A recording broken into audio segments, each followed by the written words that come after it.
Και πάλι μαζί, φίλες και φίλοι, Δέλτα Τηλεόραση, Terra Incognita, ο κ. Κώστας Βαρβάτος, ο δήμαρχος του Νέου Σιδηροχωρίου. Μιλούμε για την ιστορία του Σαμακοβίου και του Νέου Σιδηροχωρίου, βεβαίως μετά την προσφυγιά, κάνοντας και τις υποχρεωτικές, θα έλεγα, για την οικονομία του λόγου συνδέσεις με το τώρα, που μάλλον μελαγχολία και θλίψη μας γεμίζουν.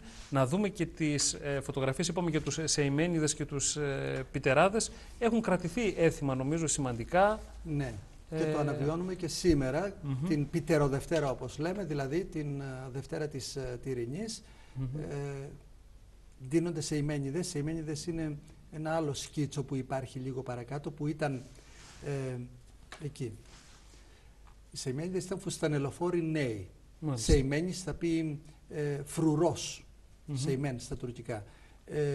Ήταν εύζωνοι. Μέσα από το έθιμο αυτό, που ήταν την ίδια μέρα στο Σαμακόβι, τονίζονταν η εθνική καταγωγή των Ελλήνων. Δηλαδή, είχαμε ένα έθιμο τους Πιτεράδες βακχικό, διονυσιακό, που έλεγαν και τις κατεβολές, μάλιστα, από τα αρχαία θρακές γιορτές.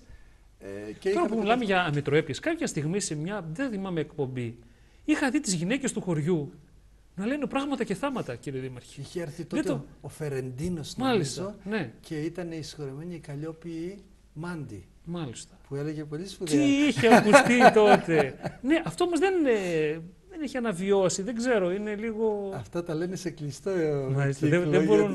και μόνο τη μέρα αυτή, γιατί ξέρω κι εγώ κάποια στιχάκια, αλλά... Αλλά θα μας λογοκρίνουν.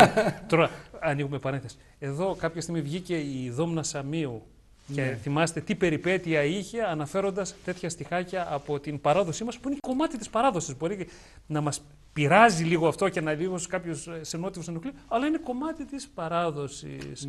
Πολλά από αυτά. Και πάντως είχε ενδιαφέρον τότε, μου είχε κάνει εντύπωση, γιατί δεν ήξερα γι' αυτό το έθιμο. Άρα πρέπει να το δούμε. Έχουμε, είπαμε εδώ. Εδώ είναι μια... με πρόσφυγες ομάδα, πλέον, εδώ στο πρώτη γενιά προσφύγων. Τώρα ζήτημα, δεν ζουν αυτοί οι Μάλιστα. περισσότεροι, λίγοι ίσως ζουν. Ναι. Εδώ είναι η κυρία Σοφία Σουρτζίδου, το 34 όμως, Σοφία Σουρτζίδου, η δασκάλα που ήρθε από το Σαμακόβι με τα Σαμακοβιτόπουλα στο Σχοινιά. Μάλιστα. 17 Ιουνίου 1934. Από την εικόνα λίγο των παιδιών, η οποία είναι η εικόνα των προσφυγόπουλων εκείνης της εποχής. Είμαστε περίπου 8 χρόνια, σχεδόν 10 από την προσφυγιά. Εγώ βλέπω την ταλαιπωρία, βλέπω τη φτώχεια, αλλά όμως εγώ τα βλέπω είναι καθαρά, δηλαδή τα ρούχα τους ραμμένα, που σημαίνει ότι είναι νοικοκυράματα. Βεβαίως φτωχικά είναι. Εντάξει, και εμείς τα παιδικά μας τα χρόνια θα περάσουμε θυμάμαι, περιμένουμε να έρθουν Πάσχα, Χριστούγεννα, πότε αγοράζουμε παπούτσια και τα ρούχα. Μάλιστα. Όταν ήρθαν οι πρόσφυγες εδώ, το χωριό είναι επικιστικό, αλλά έχει και ερημοτομία. Δηλαδή αυτό τι να απαντούμε στο θρυλώριο, τυχαίο, πώς... Διάβασα κάπου ότι πάλι ήταν κάποιοι Ρώσοι χρησιμοποιούνταν, φαίνεται τότε, πολεοδόμοι. Μάλιστα. Και του έδωσαν τέτοιο σχήμα. Και η πρώτη εγκατάστασή τους ήταν πηγαίνοντας για τα παγούρια. Εκεί ήταν ο Νερόμυλος, εκεί ζούσαν σε σκηνές κάποια χρόνια, μέχρι να χτιστούν τα σπίτια του επικισμού, που σήμερα δεν υπάρχουν, έτσι, ελάχιστα. Πληθόκτιστα τότε. Ναι. Σκηνιά, λόγω των σκηνών. Αυτό τώρα είναι απαράδεκτο ετυμολογικά, γιατί σκηνιά πήραν το όνομα από το ότι ζούσαν σε σκηνές. Ναι. Το σκηνιά όμως είναι με όμικρον γιώτα, η σκηνή με ήτα. Η περιοχή αυτή εδώ λεγόταν Τζαμπάζ. Γιατί Τζαμπάζ το λένε το σιδηροχώρι, στα τουρκικά. Γιατί Τζαμπασλίδης ήταν οι έμποροι. Εδώ πρέπει να υπήρχαν ζωέμποροι, δηλαδή νότια της Κομοτηνής, που είχαν ζώα, κοπάδια. Και σε αυτή τη θέση, που όμως τότε δεν ήταν χέρσα όπως είναι σήμερα, υπήρχαν δάση, και αυτό ίσως τους ενέπνευσε, τους θύμιζε λίγο Σαμακόβι, παρόλο που είναι κάμπος και δεν είναι βουνό. Το οποίο χρόνο με το χρόνο τα εκχέρσωσαν και τα έκαναν χωράφια. Ναι. Μάλιστα. Εδώ τώρα είναι στη Μικρά Ασία, στο μέτωπο, μια ομάδα πατριωτών. Του Κιακίδη είναι η φωτογραφία. Μάλιστα. Σημαντική φωτογραφία και αυτή, είπαμε. Εδώ είναι το εξώφυλλο της Νεκταρίας Δρίνη, που έγραψε για την μεταπτυχιακό για τη βουλγαρική κατοχή στην περιοχή.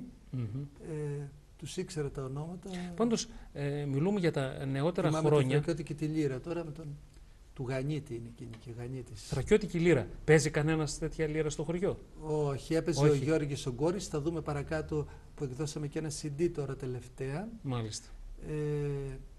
Με τραγούδια του Φτουχίδη όμως. Θα το πούμε παρακάτω. Εδώ βλέπετε είναι ο τάφος του Δημοσθένη Πατσικάκη, Ξύλινος Σταυρός, στο ύψωμα Αλμπάνος, κοντά στο Αφιόν Καραχισάρα, Σαγκάριος, πριν την Άγκυρα. Και πέθανε εκεί και έτσι τους έθαβαν, έτσι πρόχειρα.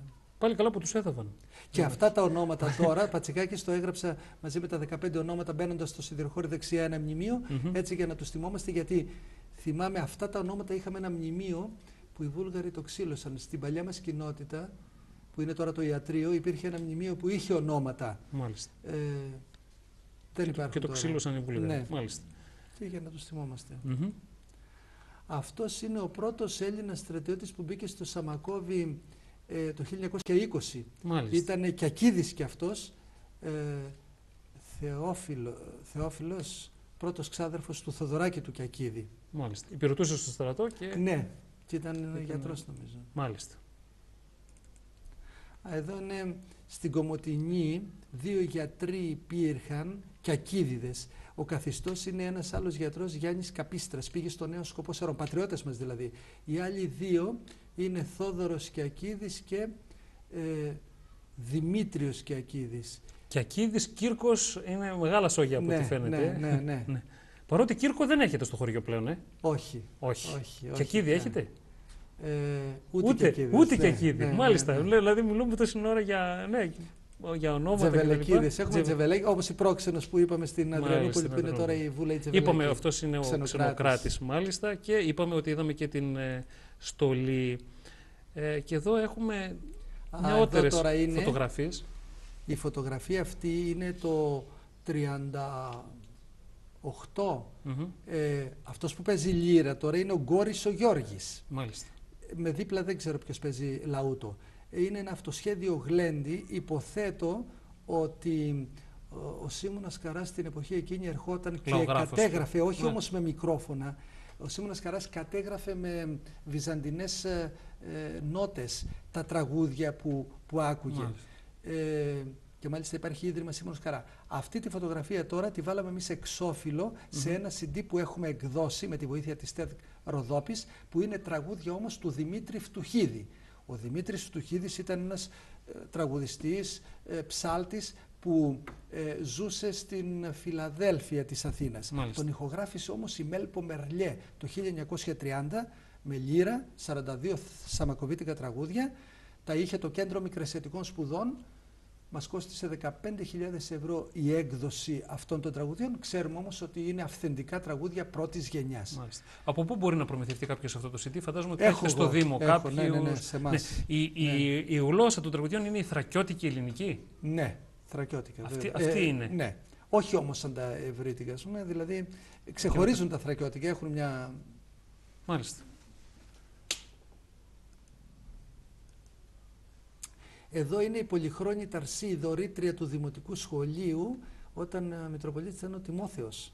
Και εδώ της δίνω, εγώ είμαι εκεί μικρός. Αυτός ο μικρός με την ανθοδέσμη, είσαι εσύ, Δήμαρχε. Μάλιστα. Είπε ο δάσκαλος να τη δώσουμε ανθοδέσμη. Τώρα μιλάμε για το 1971. Μάλιστα. 71 νομίζω. Δεξιά είναι ο Γιώργης ο Τσουρπούδας, αυτός ο κύριος εδώ, ο οποίος ήταν πολύ σπουδαίος, γιατί χάρη σε αυτόν αυτός τελείωσε το ξενοκράτιο στο Σαμακόβι, ζούσε στην Καβάλα, είχε αδελφή εδώ, την Γερακίνου του Βρουζέλη, και αυτός έφερε σε επαφή την Αμερικάνα που λέμε τη δωρήτρια να έρθει στο χωριό και να κάνει δημοτικό σχολείο, το πολυχρόνιο δημοτικό σχολείο. Το πρώτο δηλαδή, το πρώτο, ή το νεότερο δημοτικό σχολείο, αυτό που έχετε τώρα. Αυτό που είναι τώρα, ναι. Μάλιστα. Ναι, είναι ναι. Με δωρεά της πολυχρόνης Ταρσή που και αυτή ζούσε στην Αμερική. Μάλιστα. Ήτανε χωριανιά, ήτανε πατριώτισσα. Ναι. Και έδωσε κάποιες χιλιάδες δολάρια για να γίνει το σχολείο. Ο Τιμόθεος είναι αυτός που έφυγε μετά Νέα Σμύρνης, κάνω λάθος? Νομίζω, ναι. Φιλαδελφίας, δεν θυμάμαι. Ή Νέας Ιωνίας. Νέας Ιωνίας, νομίζω, ναι. Και κατόπιν είναι ο Δαμασκηνός, αν δεν κάνω λάθος. Μάλιστα. Και εσύ, Δήμαρχε, εδώ. Ευεργέτες λοιπόν του χωριού έχουμε, και το φέρνει εδώ η κουβέντα. Έχουμε εδώ, έχει εκδώσει και κάποια ερανίσματα. Λοιπόν, είναι η Μακαρίτισσα, Έτσι δεν είναι? Η Πολυχρόνητα ναι. Αρσή, που έκανε το Δημοτικό Σχολείο. Μετά το Λεωνίδα Κύρκο έχει τιμήσει. Ναι, τον κάναμε επίτιμο δημότη για τη συνεισφορά του όλη στην εξέλιξη του σιδηροχωρίου. Ιωακίμ Δέλιος. Ο Ιωακίμ Δέλιος και η Δέσποινα Δέλειου είναι οι ευεργέτες της νέας εκκλησίας του Αγίου Θεοδόρου του Στρατηλάτη. Είναι πατριώτες και αυτοί. Ο Ιωακίμ Δέλιος, δηλαδή, η μάνα του ήταν η θεία του μάλλον Βαλεντίνη Πατσικόζογλου, και η μάνα του ήταν δασκάλες στη Θεσσαλονίκη, τα εκπαιδευτήρια Δέλειου. Μάλιστα, γνωστά. Και αυτός έδινε τμηματικά χρήματα για να μπορέσει να γίνει η εκκλησία η νέα του Αγίου Θεοδόρου του Στρατηλάτη. Τώρα ζει στη Θεσσαλονίκη. Πάντως, έχετε εμπνεύσει ευεργεσίες ή είναι τελικά αυτό που λέμε η παρακαταθήκη του Σαμακοβίου που έβγαζε ευεργέτες? Έτσι νομίζω κι εγώ ότι είναι η παρακαταθήκη. Εγώ αυτό βλέπω. Ακούω για άλλα χωριά, δεν έχω δει καμία ευεργεσία. Φαίνεται ότι είναι στο αίμα των Σαμακοβιτών. Ναι, αυτό νομίζω κι εγώ. Αλλιώς πώς να το εξηγήσω? Δηλαδή, και μέσα στην εκκλησία υπάρχουν κι άλλες δωρεές. Η Χρυσή Κωστάκη, η Παναγία η Μουρτατιανή που είναι η εικόνα μέσα στην εκκλησία, την επένδυσε η Χρυσή Κωστάκη. Ο Κωνσταντίνος Κιακίδης επίσης. Εδώ μήπως έχουμε. Εδώ είναι ο Ιωακίμ Δέλιος και η γυναίκα του η Δέσποινα Δέλειο από Θεσσαλονίκη. Όταν κάναμε